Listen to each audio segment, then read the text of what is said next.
Hey guys, I'm back.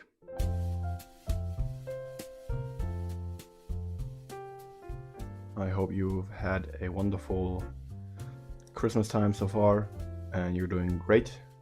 Today I will be going over the first part of my kit.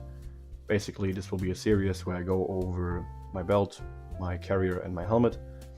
Before we actually get into the helmet though, I'm going over all the stuff that I'm wearing on my head as well, because a lot of people seem to forget that sometimes, or it's just something that people don't really care about, but I think it's one of the most important parts because the helmet alone won't, for example, protect your eyes. So yeah. Okay, speaking of eyes, here we have my goggles or my glasses. These are Swiss Eye Raptors. They're pretty affordable, I think at like 30 bucks, but they have a European safety rating, so your eyes won't get fucked up. And they're great quality so far. They're also adjustable. So yeah, that's a thing for the 3 people that genuinely care. You can adjust the angle of the glasses, how they sit on your face, which can help with, preventing fog. I'm gonna kill myself. And then also you can adjust the length of these black pieces. As you can see, these little nubs, you can adjust by, I don't know, 1, 2, 3, 4, 5 settings, how far back this piece goes. If you have a alien looking ass head.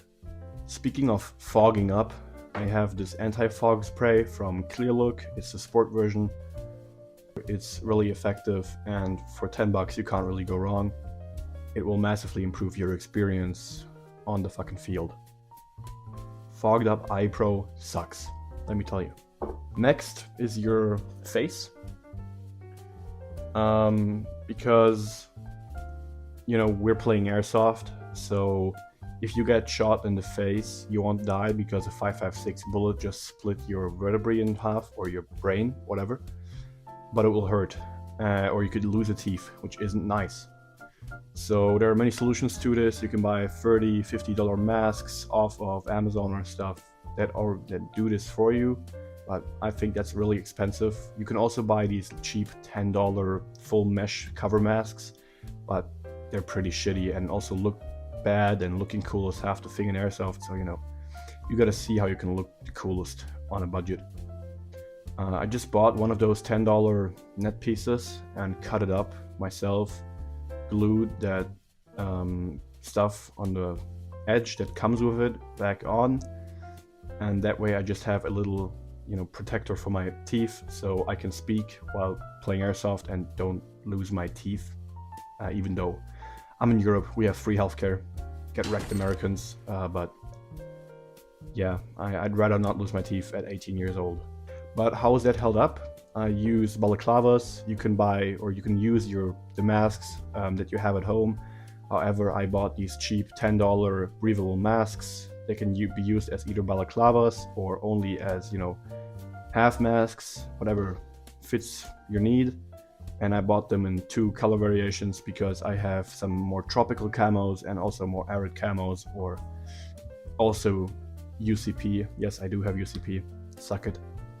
And then I will just put that net in between my face and the balaclava, and it will be held up that way, which is nice. And because I already talked about sweat, I sweat a lot actually. I bought this Halo headband also for, going to the gym, running, whatever. I just put that under my balaclava, and especially with the help of this water seal, there's no sweat in my face, which is really nice because, again, no sweat is coming on my glasses or anywhere, and it just makes you a little bit more comfortable running through the woods or through buildings all day. Getting into the helmet itself. The base is a OpsCore SF high cut or super high cut repro from FMA, and on top of that I have a repro OpsCore SF helmet cover, just because a little bit of camo never hurt anybody, and it helps hide myself. It helps me to hide myself in the woods from enemies, and also it looks better. There's more to it, but I will get into that shortly. Yeah, in the front I have this GoPro, well, kind of GoPro, it's a GoPro style camera in the mount that it came with. Just spray painted it and drilled a hole on the side for the microphone. And I have that held up by a $10 Amazon mount, which is surprisingly sturdy, and I haven't had any complaints about that thing yet. Yeah.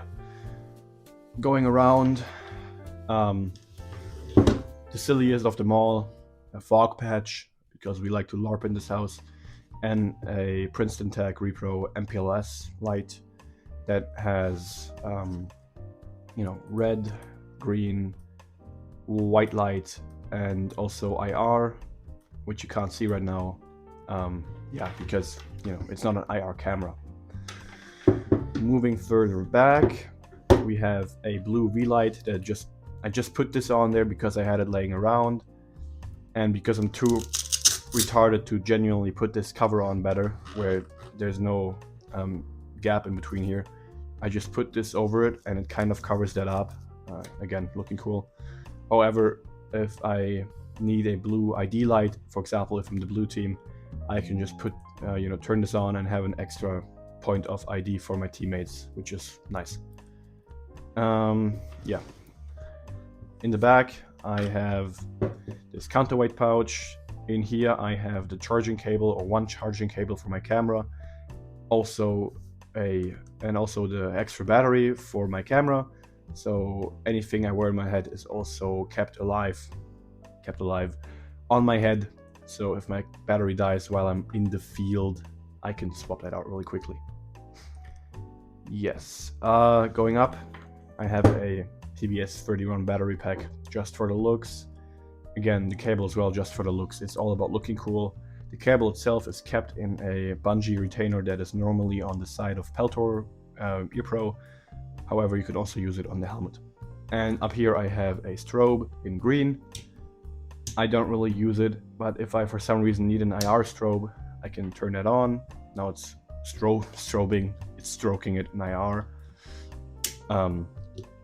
Yeah, simple. And on the right side I have a Germany patch. I have different ones depending on how I want to look, but genuinely speaking, I prefer this one just because it's a little bit more muted and not such a noticeable color like black or red or yellow that just stick out in the forest, for example. Yeah. And right here we have Setup-OpsCore amps, Y amps. They just look cool. And I like the arms more than the OpsCore attachment system for whatever reason. I just like it more because it also carries a little bit of that weight that is on the back of the helmet, which is nice. And again, looking cool is important. And on here I have a multicam skin, which is basically just stickers and multicam, again for looking cool and concealing myself in the woods. Yeah.